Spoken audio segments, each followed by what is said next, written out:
local kid coming to talk to these local kids? Well, it's amazing, and he's been speaking for years, and even back in the day when he was little bitty, he was here. And I was talking to the kids all week about him and some of the things that they might ask him, and the kids kept saying, but he's from Louisville. That's what's really cool. And it says a lot for Louisville because this guy has high character. That's one thing about Ray. He will never embarrass the university after his playing days. And he's similar to Donovan Mitchell, but he's laid back a little bit. Don't speak real loud, but it's going to change because you got to speak up for himself. He's got to be that kind of leader now. And I just feel so blessed that he's in Louisville, back home, 4 years in the NBA, and these kids get a chance to hear him speak. And I have kids here from 4 different countries and 38 cities across the United States. And a lot of kids don't know him, but when they leave, they're going to be a part of him. And so that's what it's all about. So how old was Ray when he was here? 6 years old. What was he like as a 6-year-old? Just like he is now. Real laid back, real reserved, really happy. You didn't see the talent then as you do now, but he went from this tall to this tall in a span of a second, and it's pretty sweet, pretty awesome. You have a favorite Ray story?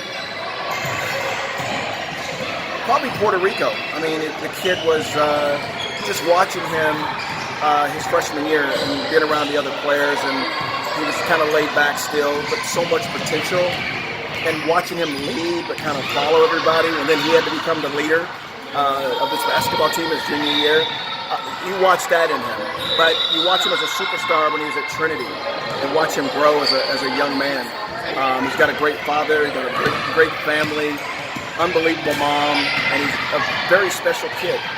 As laid back as he is, he still has that quiet confidence that he knew going into the draft, no matter where he went, he was going to stick. What is it about Ray that carries that type of confidence with him? I personally think Ray's extremely talented, but he didn't really branch out, and he didn't really see what he had until he finally, because Ray's really good, but he's so reserved.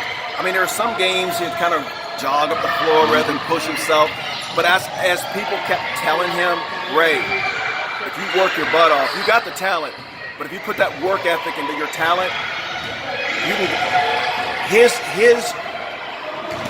He'll be better 12 years from now than he is now because he's going to grow every year as a basketball player. Yeah. And every time he plays against somebody better than him, he's going to challenge himself to be better than that next person. And when you look at Durant, the way Durant, his body is set up, look at Ray, identical. If Ray gets that shooting outside of 18, 20 feet, Lord have mercy, all-star. Yeah, I was going to bring up, his size and his length, but the ability to run. Arm span, I mean, here's a guy that's 6'10" that can play 7'2". Here's a guy 6'10" that can play 6'4", because he can handle the ball. So we're excited about him. I'm excited about him, man. And the biggest thing for me is you guys here, because he's a local kid, and the local media covering him today, that means more to me than anything. I mean, I just want to stand back because this is his show, this is his day.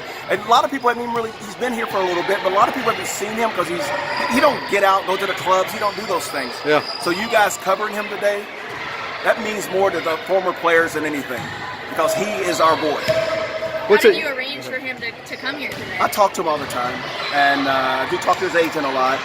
And since I've been here since 1982, I'm connected to all the guys that are NBA because they know that I know everybody, and trust is very important to those guys. I talk to Donovan 3 or 4 times a week, and he'll be back soon to say hello, but it's just a matter of just getting them in a place where they can stay overnight. Everybody they got to trust. They can't be around anybody that's going to cause any problems with them or distractions or a situation where they might get in trouble. So everything we do is clear thinking.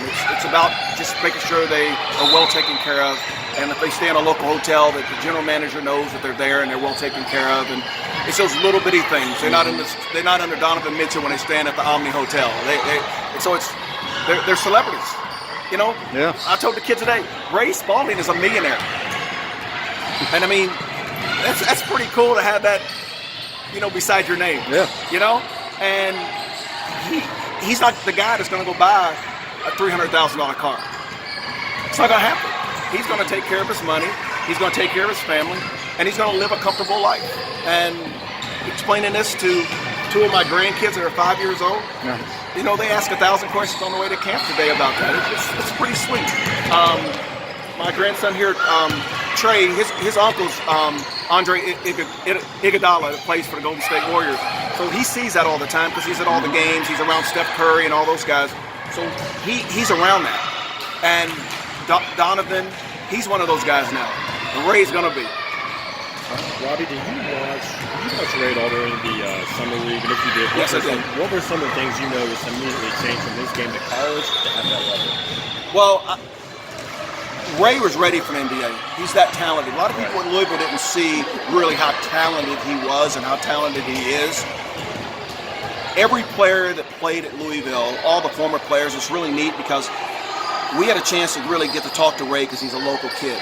So our biggest thing is work ethic, work ethic, work ethic. You know, when you were running up and down the floor, no jogging. You know, just those little things. I did see that during the summer league is how fast he was getting from end zone to end zone.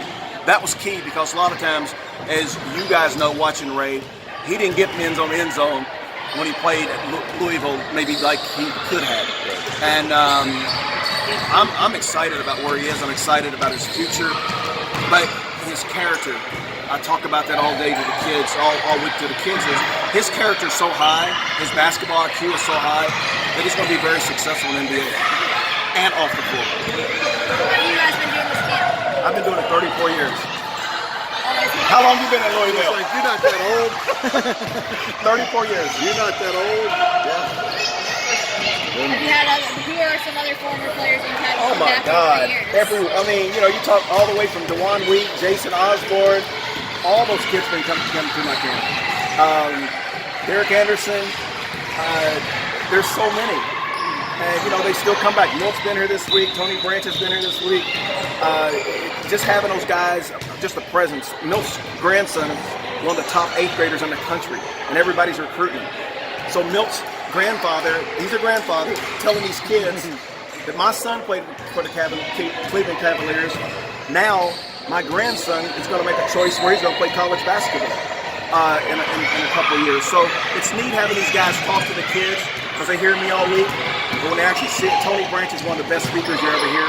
So it's really neat to have those guys come back and share their past with these kids.